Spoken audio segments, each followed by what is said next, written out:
Silahkan, ada pertanyaan? Nah, silahkan Pak. Assalamualaikum warahmatullahi wabarakatuh. Waalaikumsalam. Saya dengan Willy Pak Ustadz.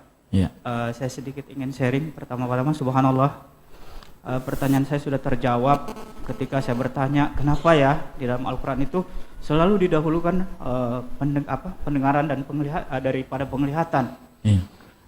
Yang kedua saya ingin sharing juga sedikit. Saya kebetulan pernah memang dulu di SLB, katanya sih sekolah luar biasa, tapi buat saya biasa-biasa aja. Iya. Nah, saya ingin sharing sedikit. Di sekolah itu di antara semua siswa cuma saya yang nggak bisa main musik, dan saya dibodoh-bodohi walaupun nilai-nilai saya dulu semua rata-rata 8. ya. Itu saya jadi heran kok, apalagi di kalangan keluarga saya dibilang kamu bodoh, nggak bisa ngapa-ngapain, nggak bisa main musik. Dan memang dalam diri saya tuh nggak ada hasrat untuk main musik. Tapi kalau mendengar, saya bilang saya juga suka musik. Kalau mendengar ya, dengar. Jadi ini gimana tingkat dosanya ini Pak Ustadz?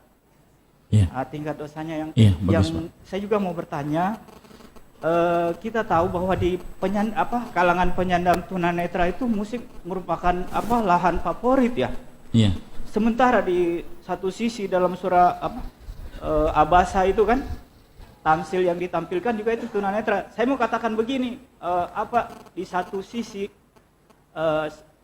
kaum tunanetra dihinakan dengan menjadikan lahan favorit, musik itu sebagai lahan favorit, dan di lain sisi surah Abasa itu dijadikan contoh untuk katakanlah, karena di antara semua penyandang klasifikasi cacat yang ada, itu tidak ada yang termuat dalam Al-Quran kecuali tunanetra. Itu gimana Pak Ustadz?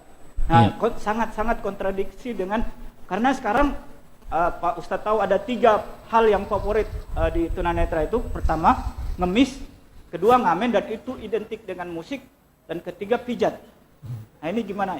Yang kita batasi pembicaraan kita ini adalah musik. Gimana Pak Ustadz? Makasih. Ya, terima kasih Bapak. Dan saya katakan kepada Bapak yang bertanya, siapa namanya? Pak Billy. Pak ya? Willy. Pak, bergembiralah, Allah Subhanahu wa taala telah memberikan sebuah musibah yang dengan bersabar niscaya Allah Subhanahu wa taala akan memberikan nikmat yang sangat luar biasa.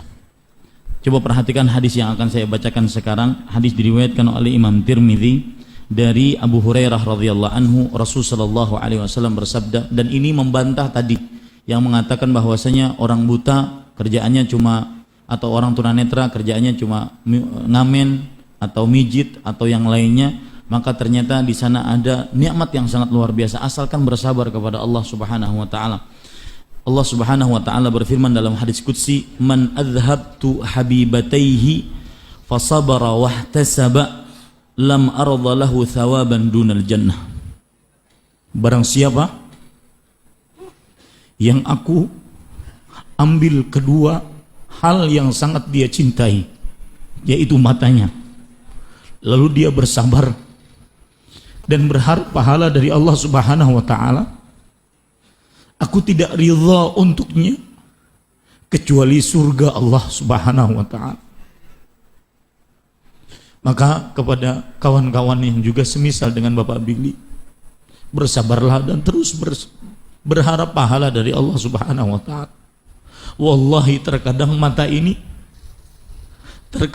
ini menjadi penyebab yang paling terbesar seseorang masuk surganya Allah Subhanahu wa taala. Kebalikannya, kadang-kadang mata ini penyebab terbesar seseorang masuk nerakanya Allah Subhanahu wa taala. Dan subhanallah, bersyukurlah kepada Allah, karena mungkin dengan diambilnya kedua mata tersebut, ditakdirkan mungkin dari kecil Allah Subhanahu wa taala menginginkan kebaikan dari Bapak dan semisal dengan orang-orang yang semisal dengan Bapak. Bukankah Rasulullah sallallahu alaihi wasallam bersabda dalam hadis yang diriwayatkan oleh Imam Bukhari, "Man yuridillahu bihi khairan yusbinhu." Barang siapa yang diinginkan kebaikan oleh Allah Subhanahu wa taala, Allah Subhanahu wa taala akan menguji hamba tersebut. Kadang seseorang minta kekayaan kepada Allah, tidak diberi oleh Allah di dunia karena ingin disimpan di akhirat. Salah satu hikmahnya adalah Allah tidak ingin orang tersebut bermaksiat dengan kekayaannya. Kadang seseorang dicabut, diambil penglihatannya oleh Allah Subhanahu wa taala. Bukan karena Allah ingin menghinakan hamba tersebut, akan tetapi malah Allah ingin menyayangi hamba tersebut. Mungkin saudara kita Billy dan kawan-kawan yang lain yang semisal dengan beliau, mungkin Allah Subhanahu wa taala menginginkan mereka mendapatkan tempat yang tinggi di surga. Akan tetapi kalau dilihat dari sisi amalnya tidak sampai, kecuali sampai sini saja. Maka dengan musibah tersebut Allah mengangkat derajatnya. Maka saya katakan kepada Bapak Billy, tersenyumlah dengan musibah yang Bapak dapatkan. Karena sungguh cinta Allah Subhanahu wa taala lebih luar biasa dibandingkan hinaan-hinaan orang-orang yang menghina, yang tidak tahu apa hikmah di balik semua yang Allah Subhanahu wa taala ciptakan. Maka dan semua orang mempunyai kelebihan yang Allah Subhanahu wa taala berikan. Hanya sebagian orang tidak mengetahui akan kelebihan tersebut. Wallahu a'lam. Ya, mungkin